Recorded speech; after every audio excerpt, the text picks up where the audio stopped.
Welcome to Building the Future, hosted by Kevin Horick. With millions of listeners a month, Building the Future has quickly become one of the fastest rising programs, with a focus on interviewing startups, entrepreneurs, investors, CEOs, and more.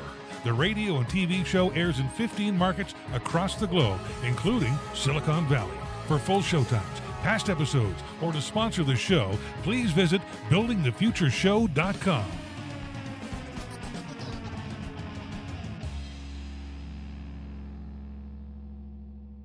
Welcome back to the show. Today we have James Swanwick. He's the co-founder of Swanwick Sleep, an alcohol-free lifestyle.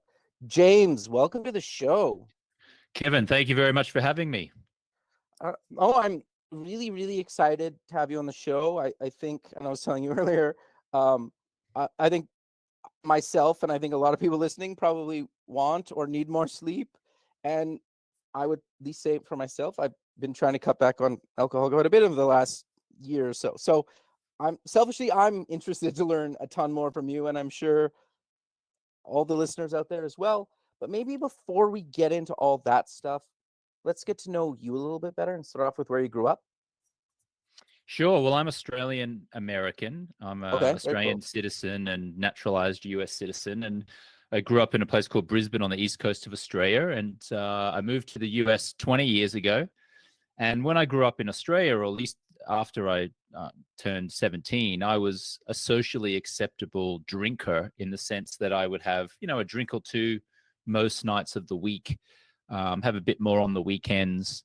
And when I got into my mid-30s, when I was living over in Austin, Texas, I woke up one morning and kind of realized that I put on a little bit of weight and I was a bit tired and lethargic. And so I made a choice to experiment with 30 days without alcohol. And as a result of that, I lost a lot of weight. I felt better. I slept better. And that opened up a whole cascade of healthy habits, including things like meditation and good nutrition and exercise and mindfulness. And then I just decided to create businesses out of it. So now I have a sleep company, and now I have a stop drinking company, and both businesses help entrepreneurs, executives, investors. I haven't drunk alcohol since 2010. I sleep what I would consider to be almost flawlessly. Wow. And my whole entrepreneurial life really is building companies that serve that demographic. Good for you, man. That's awesome. So before we dive deeper into that, you went to university. What did you take and why? I did a Bachelor of Arts and I studied government and history, but candidly, I got a job right out of high school. I mean, I graduated high school when I was 17 in Brisbane, and I did a cadetship or a traineeship at a Rupert Murdoch-owned newspaper called the Courier Mail. And, I did a 6-year traineeship there, and they very happily paid for my university education, and I just went to university part-time. So I'd love to say that university was amazing for me, but I looking back, it didn't really do much for me, I don't think, because I already was in the workforce and earning a salary and learning on the job. And so studying government and history was more, just out of interest rather than a necessity for any future employment opportunities. Got it. Okay. Very cool. So you've done and are currently doing a ton of stuff in the sleep and obviously alcohol-free space. Do you want to talk through some of those businesses? Maybe let's start with sleep and then go to alcohol. Does that work? Or whatever you want to do? Yeah, for sure. Absolutely. Yeah. We could talk sleep and alcohol. Okay. So walk us through some of the companies, because you obviously do kind of some coaching and stuff around that, but you've also built some physical products related to sleep. Yeah. So about 5 or 6 years ago, I was in Palm Springs, California in a hotel, and my friend came to dinner rocking a pair of really ugly orange Uvex safety goggles. And I was looking at him going, you look ridiculous, and you're making me look ridiculous by association. And he said, no, man, I'm trying to block the blue light. And I said, block the blue light? What are you talking about? And he went on to explain that light at night from microwave light, kitchen light, bathroom light, speedometer light, the McDonald's golden arches lights as you're driving along the highway lights, all of those lights at night is disrupting our sleep. And the only problem was you had to look like a meth chemist in order to block that blue light with the orange lens. So I went back to my home in West Hollywood where I was living at the time, and I pulled out an old pair of ski goggles that I used to wear each year when I went to Park City, Utah. And I started wearing these goggles while watching reruns of the AMC TV series Mad Men. Sure. And what I noticed was that I felt sleepier quicker. And when I ultimately removed the goggles, rolled over and went to sleep, I realized that I was falling asleep quicker. And when I was waking up in the morning, I realized that I was actually feeling considerably more refreshed. And so I had this idea, why don't I create a stylish pair of blue light blockers, a pair that doesn't make me look like a meth chemist, a pair that I could wear out to a Santa Monica Boulevard bar or restaurant at nighttime and not have people look at me weird. And so that's what I did. I created a pair of stylish blue light blockers. They're called Swannies. My last name is Swanwick, and customers have started affectionately referring to them as Swannies. And now they are worn by professional athletes at Manchester United, the New York Knicks, New Orleans Saints. Professional athletes all over the world are wearing these glasses now because they have identified that blocking artificial light at night with a pair of blue light blocking glasses can absolutely improve their sleep, which ultimately shows up on the field or the court or the field of play, in the following days. So, yeah, our main product from a sleep company are our pair of scientifically proven blue light blocking glasses that are called Swannies. And the idea is that you wear these things in the last hour or so before you want to sleep. You keep them on. You remove them only when the final light has been turned off. And then the idea is that you fall asleep quicker, you sleep deeper, and you wake up feeling much more refreshed. Very cool. And you have them in a number of different styles, right? Like popular styles. It's not just like one thing, right? Do you want to talk about the different styles and why you thought that was important? Well, look, there are prescription glasses wearers, right? Right. There's also people with big heads, thin heads, small Sure. faces, large faces. So we've got different sizes. But certainly a lot of people who already wear prescriptions worry that they won't be able to wear them. So we designed a pair of glasses called fit overs, which go over the top of the existing prescription glasses and sit very snugly there. Also, we can design a pair of blue light blocking glasses for you using your script. You just go to the website and put in your details, and we can create a pair and send them out to you. And then there's also a difference between daytime blue blockers and nighttime blue blockers. And I think this is important and worth talking about, if only for a minute or so. Not all blue blockers are created equal.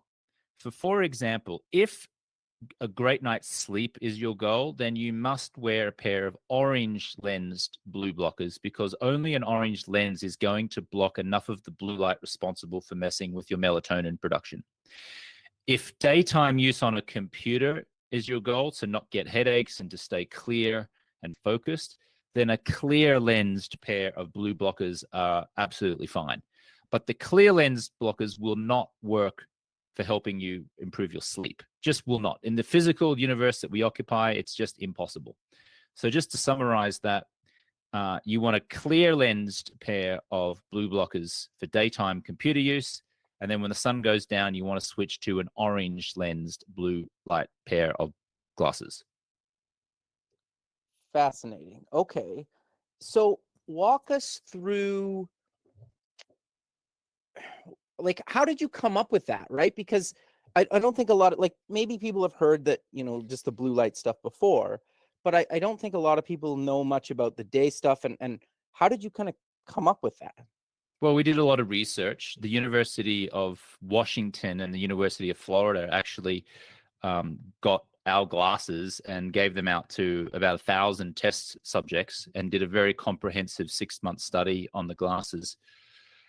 And I consulted with the world's top sleep doctors during the process of creating the glasses.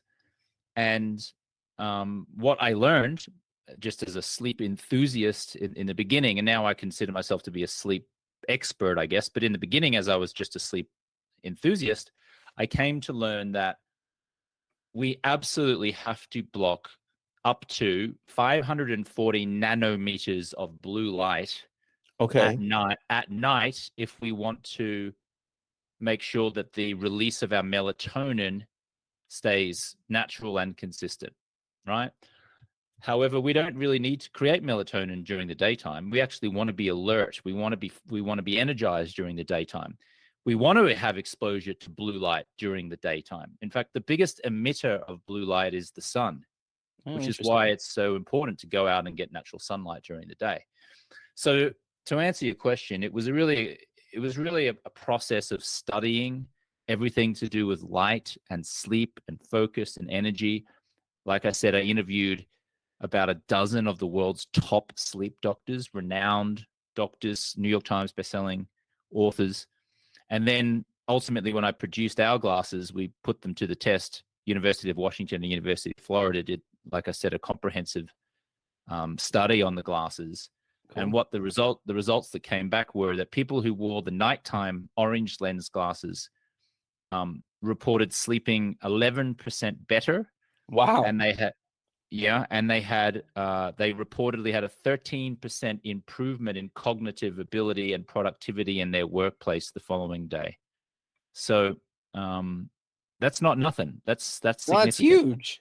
Like, I think as somebody that, doesn't sleep very well and hasn't for a number of years, like I've been, you try different things and some things work and don't work, right? And it's interesting that many people found that much difference, right?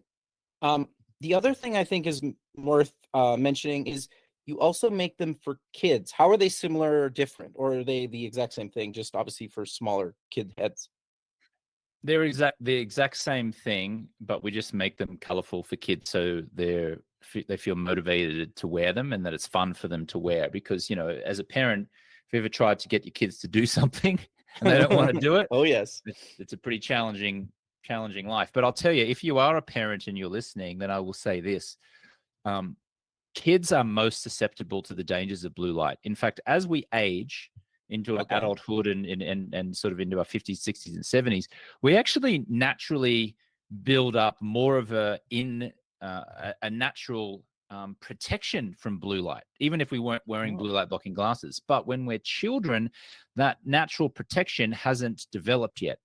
So if you are a parent and you're having your kids watch cartoons on a TV screen or on a tablet, or they've got a phone and they're staring into screens all day and all night, then I'm sorry to be the bearer of bad news, but you are, possibly, potentially, probably damaging their eyes. And they've done studies that show that kids who wear blue light blockers during the day and at night actually get better grades at school.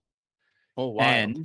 And there's a ton of anecdotal evidence as well from we've had about a couple 100,000 customers of our glasses, and customers share stories with us. So anecdotally, I've heard customers sharing that when their kids wear the glasses, it calms them down. Whereas when they don't wear the glasses at night, mothers find it very challenging to get their kids to wind down and get into bed. But when they're wearing the glasses, they have shared that they find it increasingly easy or easier to get their kids to calm down and get to bed and get to sleep. So, if your children are challenging and they've got some, behavioral challenges, let's say, try a pair of blue light blocking glasses that should calm them down. It should relax them, and it should get them, preparing for sleep and falling asleep either quicker, easier, or both. Interesting. Okay. So are the lenses interchangeable, or I need to buy two pairs, like a day and a night? Is that correct? The orange pair are interchangeable, so you can wear the orange lens glasses during the daytime as well as the nighttime if you'd like. Okay. The clear lens are not. You can only wear a clear lens pair of glasses during the daytime. If you wear them at nighttime, it's not going to help you with your sleep. Got it. Okay. So what I would suggest is, unless you particularly like the view through an orange lens all day on a computer, my suggestion would be that you invest in a clear lens pair of glasses for daytime use, and then you switch over to the orange lens glasses for nighttime use. That's what I do. That's what 100,000 or so of our customers do, and what the results that you should get is increased and prolonged clarity and focus throughout the day, and falling asleep easier, sleeping deeply, and waking up more refreshed. Interesting. Okay. So you also built some light bulbs and a night light. How does that complement, and walk us through why you built those and why those are just as important? Right. So think about your bedroom, your living room, your TV room, the hallway light. Like, think about all the light. Kevin, let me ask you this. Think about where you live, okay? Tell Yeah. me all the lights that are in your home. Where are they placed?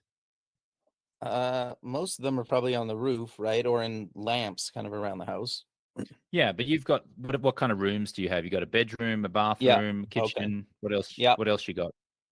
And then just like Garage, and basement was kind of where basement. my office is. And then, Got it. living So room. so at nighttime, okay, as Yeah. soon as the sun goes down at nighttime, you turn on all of those lights, right? Yeah. Everyone does that in the modern world. All of those lights are destroying your sleep. All of them, right? Wow. Because all of that light stimulates your pineal and pituitary gland, which suppresses the release of your melatonin. Now, unless you're going to put on a pair of blue blockers the moment the sun goes down and keep them on until the moment that you turn off the last light and go to sleep, any time after sundown that your eyes are exposed to those lights in your garage or basement or lamps or wherever, you're compromising your sleep quality, right? Interesting. So what we did is we created these anti-blue light bulbs, which has stripped away 99.9% of all of that dangerous blue light. So now you can just switch out the light bulbs in your home with these anti-blue light bulbs. It creates this beautiful, warm, relaxing glow. It starts to help your body relax, your mind to relax. It's just a very calming light, not like these really kind of ugly, harsh overhead fluorescent lights that most households have. And then you can comfortably walk through your home knowing that you're not being exposed to artificial blue light. Now, why would you, if you were going to do that, why would you also wear a pair of orange lens blue blockers? Well, because you've still got the microwave light, the refrigerator light, Right. the alarm clock light, the air conditioning light. I mean, there's so much light, artificial light at night, just hiding in every corridor and every nook in your home. Plus, you're probably going to get on your phone, right? You're Yep. probably, yeah, let's face it, we're all addicts to our phone.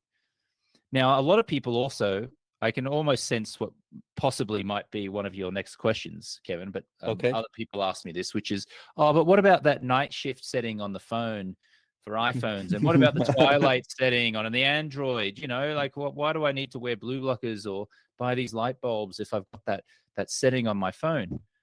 Well, look, those settings are good.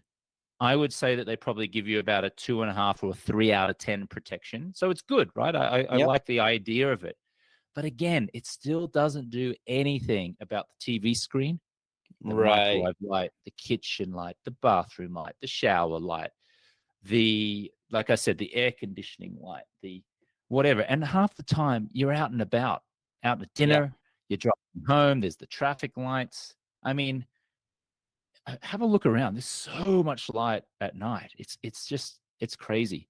So the perfect situation is to live your life by candlelight and just literally sit in the dark and carry around a kerosene camp. And because natural flame and fire and candlelight does not disrupt melatonin production, which is why you can stare into a fire and fall asleep, right? Because it doesn't mess with your melatonin production. The next best thing, if you're not going to sit in the dark and live your life by candlelight, is to wear a pair of blue blockers and put anti-blue light bulbs in your home. Fascinating. Okay.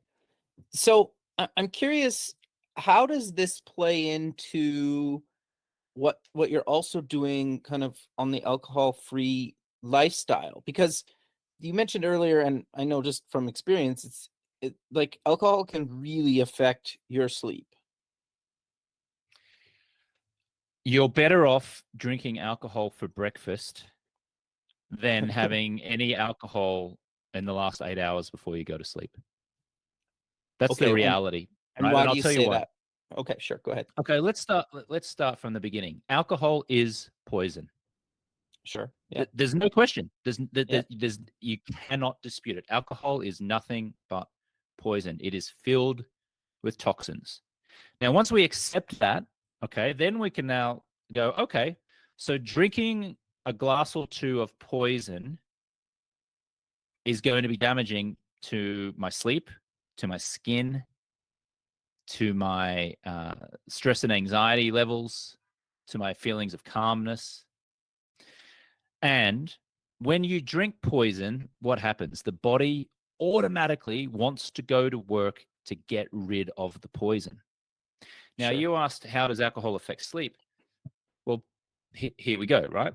So let's just say it's 7 o'clock. You come home from a long, hard day. You finished work. Oh, I just want to relax with a glass of wine or a couple of beers. And most people do this, right?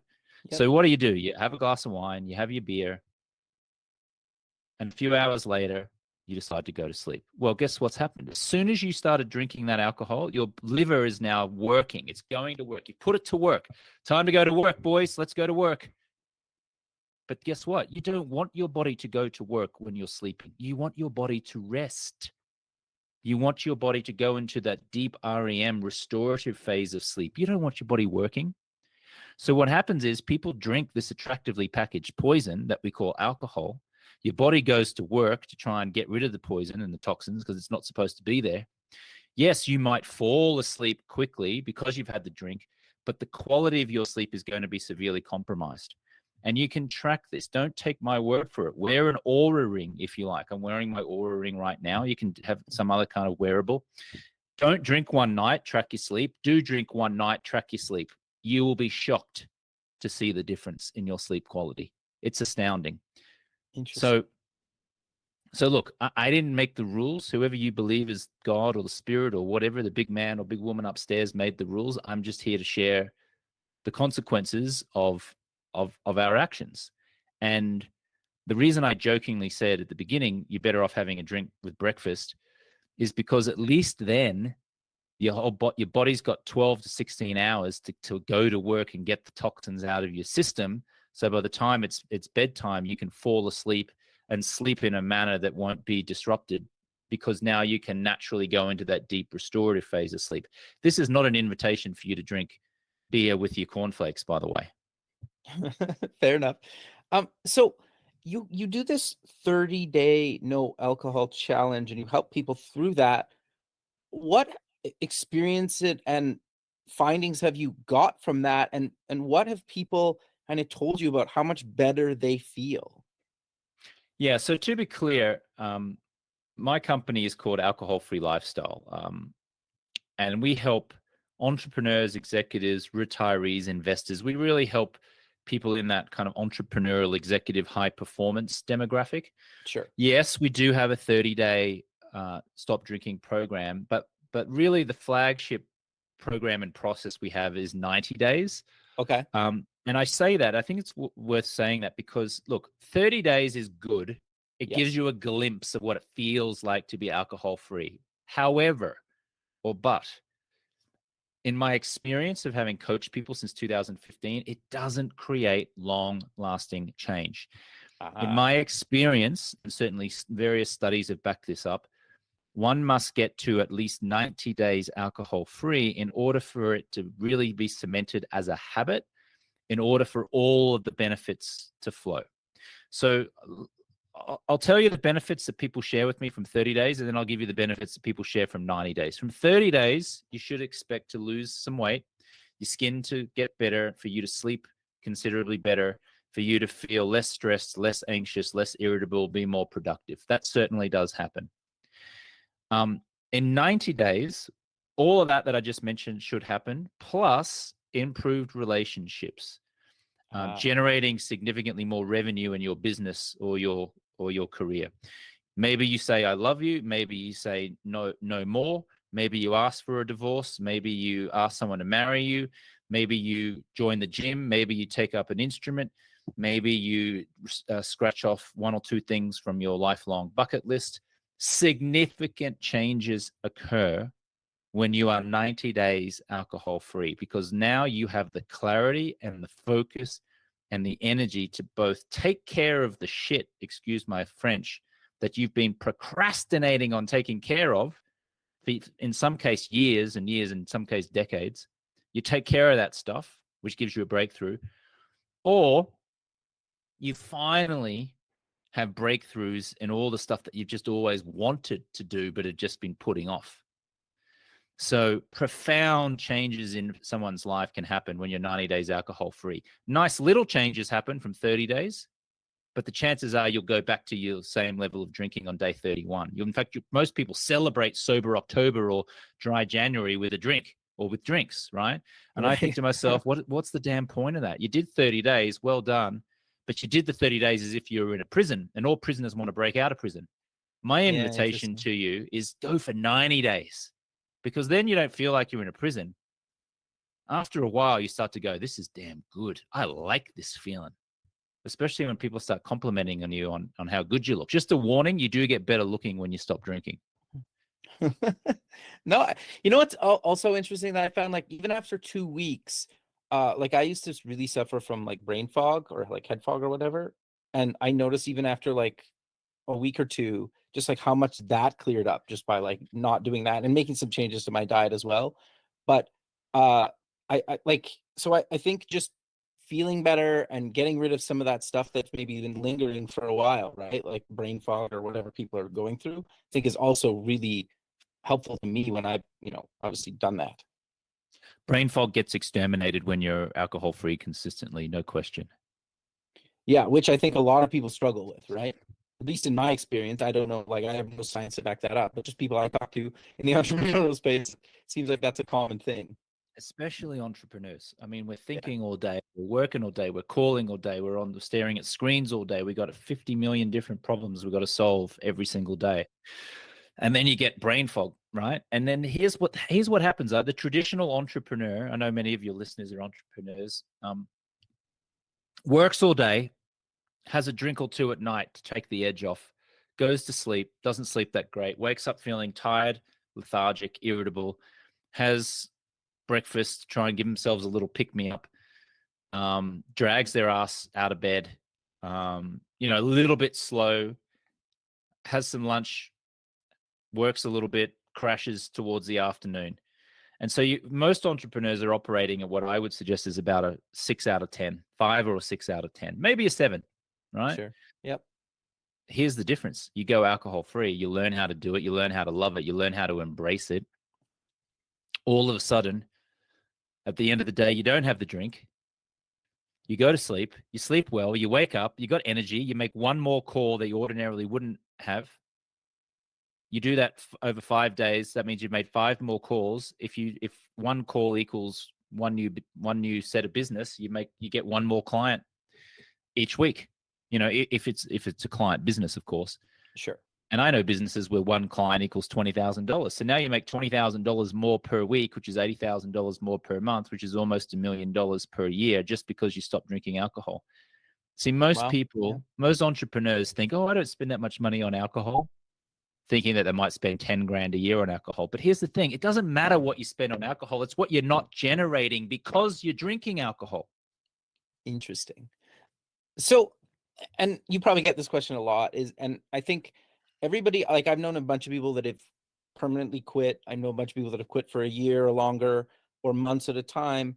And the one reoccurring thing that seems to happen with people is, and we all, when you go to like a networking event or some sort of event, especially in tech, you're almost expected to drink. Or if you go to a bar with your friends or you go out for dinner with your friends, it's almost like expected that you have at least one. How do you, or what advice do you give to people at those events where everybody's like, let's go get a drink, or you know what I mean? You know what I'm getting at?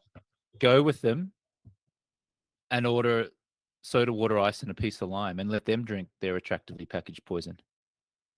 Just choose not to drink. Think through the drink, go with them. But don't be like, oh, this sucks, I'm the only one not having fun, or I'm out of place. Go there and embrace it. Go, I'm having a soda, water, ice, and a piece of lime. And let your friends say, oh, go on, just have one. And you say, I'm too strong in mind. Or you say, oh, yeah, I'll tell you what, let's have a drinking contest. Let's do some shots. You do your shots of alcohol, I'll do my shots of soda water. I will go toe to toe, head to head with you in a shot contest. Ha, ha, ha, ha, ha. And just joke around about it. This is where people get stuck, right? They think, oh, if I'm not drinking, people will think I'm a Debbie Downer. Oh, if I'm not drinking, then people will think that I've got a problem. Oh, if I'm not drinking, then I'll be the odd one out. This is what I say. Wake up. Wake up and just go out there and be the life of the party, have fun, and just don't drink alcohol. I've been doing it since 2010. Not one person would accuse me of being dull. In fact, just to ram home this point, I used to live in Hollywood. I went to the Playboy Mansion 3 times over the years, okay? I interviewed Hugh Hefner on one occasion. I was there, went to 3 hedonistic parties. The first time I went to the Playboy Mansion was before 2010 when I stopped drinking. And there was an open bar, and I drank beer, and I had wine, had some gin. Some celebrities were there, including Pamela Anderson, the Hollywood actor, Owen Wilson, Stone Cold Steve Austin, the wrestler, one of the Backstreet Boys, a few other random people. Had a wonderful time. Woke up the next morning hungover as hell. Fast forward a few years, I went back to the Playboy Mansion, very similar party, open bar, ordered soda water ice and a piece of lime, drank that all night, hung out with celebrities, had an even better time than the first time a few years earlier. Because I was dancing on tables with attractive women. I was going in the grotto. I was doing all these kind of stuff. And I had energy and clarity and focus. And I really appreciated it so much more. And the next day when I woke up, I was smiling from, ear to ear because I had such a wonderful time and I was completely alcohol free. And then I did that again a couple of years later when I went a third time. So I would just say to people, especially entrepreneurs or anyone who worries about the social aspect of not drinking, wake the F up. Nobody cares that you don't drink. You just think that they care. And if you take an energy of you don't care and you're going to have fun anyway, then you can have the most fun. You can have other people admire and respect you. And you can very easily hang out with a whole bunch of people who are drinking while you're not and enjoy yourself and have them enjoy your company also. No, I think that's really good advice. I think the other thing too is majority of people, unless they really hear what you order, which you can't a lot of times, probably assume you're just drinking anyway, right? And the reality is you might have to end up driving home anyway. So it's not like you're going to have 10. It's like you might have like 1 or whatever, couple over the night. But majority of people probably just think you're drinking some sort of cocktail anyway. Is that fair to say? It is, which is fine. And you can, if you like, you can pretend to be drinking alcohol even though you're not. But I would say, why even pretend? Just own it. Just own it. Just own it. No, I don't drink. No, I don't drink. No, I haven't drunk in years. And then people will be like in awe and go, wow, it's amazing. And a lot of people go, oh, did you have a problem? You go, no, I didn't have a problem. No, I just don't drink. I just love the feeling of feeling clear. But let's have a good time. Come on. That's it. Interesting. No, I think that's really good advice. So I'm curious, what other advice to give to people? Because I've known a bunch of people that have really kind of struggled with this. Well, look, first things first, ongoing, listen to my podcast, which is called the Alcohol Free Lifestyle Podcast. It's in Apple Podcasts and on Spotify. There's all kinds of tips there that I give on how to handle social situations around alcohol. But look, here's the thing. I've had a life with alcohol and a life without, and a life without is way better. I've made probably, and I don't usually like to talk numbers, but let's just say I've made tens of millions of dollars in revenue from being alcohol free, as opposed to if I had still been drinking, there's no way I would have made tens of millions of dollars. Maybe I would have made millions of dollars, maybe hundreds of thousands. I don't know. But no question, my entrepreneurial life has been catapulted forward because I've been consistently alcohol free. Right. So that's the first thing. Second thing is to understand that nobody really gives a damn that you're not drinking. You just have a belief that they do. So I invite you to get over this idea that, oh, people will think I'm an alcoholic. People will think I've got a problem. No, just get over that. Go out, be alcohol free, and you will be shocked at how little people care, right? In fact, not only you'll be shocked at how little people care, the people who do care will be asking you 100 questions in admiration because they secretly or not secretly want to either cut back their drinking or stop entirely, right? Third thing you need to understand is that alcohol is going through a real brand problem right now. And that is that there is a wave of people coming through who are rejecting alcohol completely. The latest generation has never drunk less. There has been an explosion of alcohol-free beers, alcohol-free wines that have hit the market.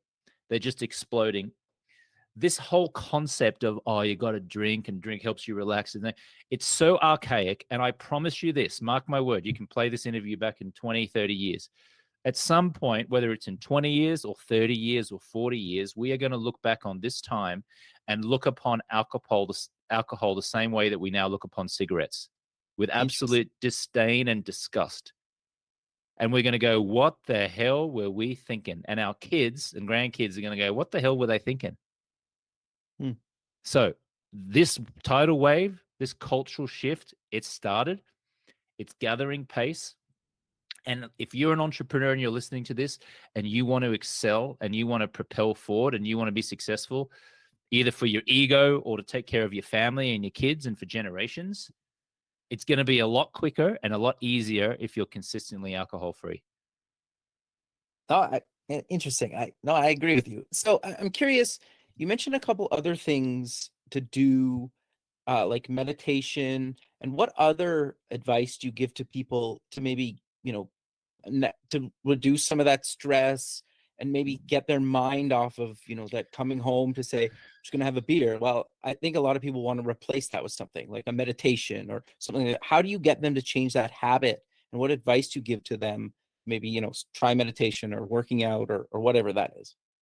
Well, here's the thing. People think that the only way to reduce stress and anxiety is by having a glass of attractively packaged poison. But the truth is that you don't really want to drink alcohol to relieve your stress. You just want to relieve your stress. Right. And you can relieve your stress 1,000,001 different ways than drinking a glass of attractively packaged poison. I think everyone understands and knows that. So I mentioned meditation. Look, I wouldn't say it's a love-hate relationship with meditation. I have an on-off relationship with meditation. Same. I mean, I do it sometimes. I don't do it consistently. I do it sometimes. It's very beneficial when I do it, but I don't really do it that much. I'll tell you what works for me. What works for me is when I wake up in the morning, before I put my hand on my phone, I write down 20 things that I'm grateful for. 20 things. It takes about 7 minutes. Right? Every day. Every day. I call it the daily 20.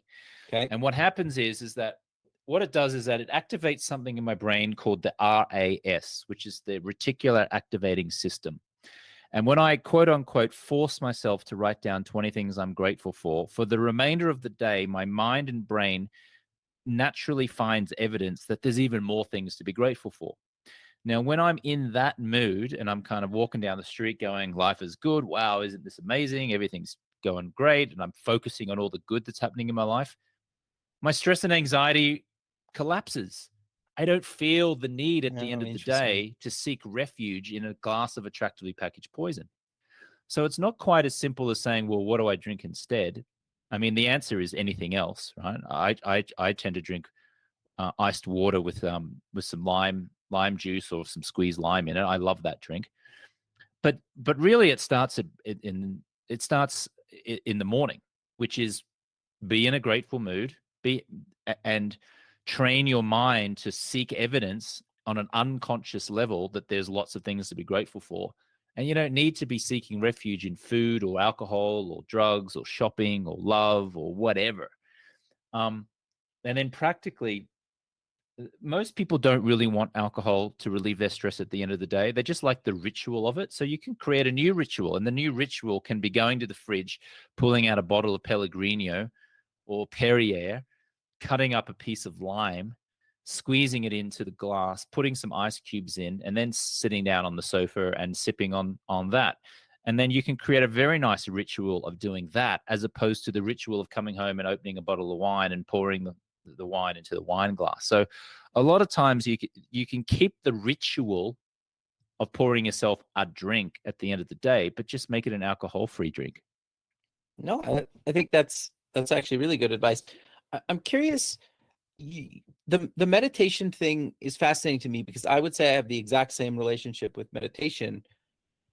How, like, but you always read that, if you don't meditate, like you need to do that. You need to do this. And I always find, like, if it's not working for you, like, why you force yourself to do these things just because it's, that's what successful people do, right? And it seems like you're just more of the mindset you need to figure out what works for you and what makes you happy as long as you stay basically sober.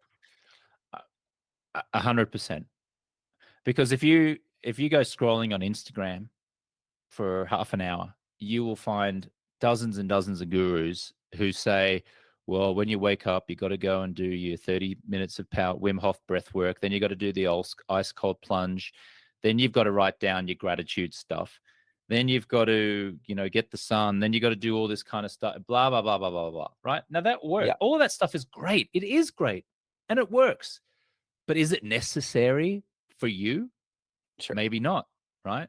So I have tried all of those things over the years. I've done ayahuasca and plant medicine. I've done Landmark Forum. I've done experiential training. I've done Tony Robbins self-development courses. I've done written down gratitude. I've learned how to meditate. I did a 10-day silent meditation called Vipassana. I've done all of that stuff, right? What works for me is writing down 20 things I'm grateful for, going to the gym and lifting weights and exercising, going for a walk in the sun, eating good food, focusing on health and nutrition, getting my work done, making sure that I've got lots of friends and acquaintances and I'm in a good community, because being in a community is really, really great for reducing stress and anxiety. And I wear a pair of blue light blocking glasses at nighttime to block the blue light, and I focus on my sleep, make sure that my sleep's great. And I live a pretty damn happy life. It doesn't mean that I don't get sad or depressed on occasion or angry or pissed off and say the F word sometimes. Of course I do. I'm human. But generally speaking, I would probably put my overall well-being and happiness at about an 8.5 out of 10 most of the time. Man. And I'm not doing meditation every day. I'm not doing cold plunges every day. I'm not doing, Wim Hof breath work every day. I do it sometimes.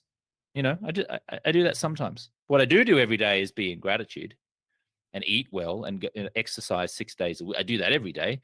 And that really controls my stress and anxiety enough to the point where I'm happy. I'm good. But one thing I do every day is wear a pair of my blue light blocking glasses. That is a non-negotiable, because if I stare into a screen at nighttime without blocking that blue light, my sleep is a mess. And the other thing I don't do, is drink. I don't drink alcohol. So I haven't drunk alcohol since 2010, and I block blue light at night with a pair of blue blockers every night since 2015. And then I write down my daily 20. That's it. That's what they're my non-negotiables. That works for me. And then on occasion, I'll do some meditation and cold plunges and breath work and all that other stuff. Interesting. Okay. So on your daily 20 though, is it some of the same, none of the same? Give us your advice for that. Often it's the same. Often it's different, and I don't judge it.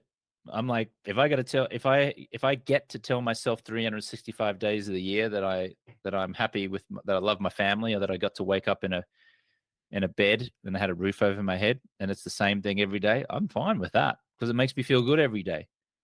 But I'll tell you this, I do challenge myself to come up with new things every day, because the more I can challenge myself to come up with new things, the more that I activate the reticular activating system, because it wants to always be seeking evidence that life is good.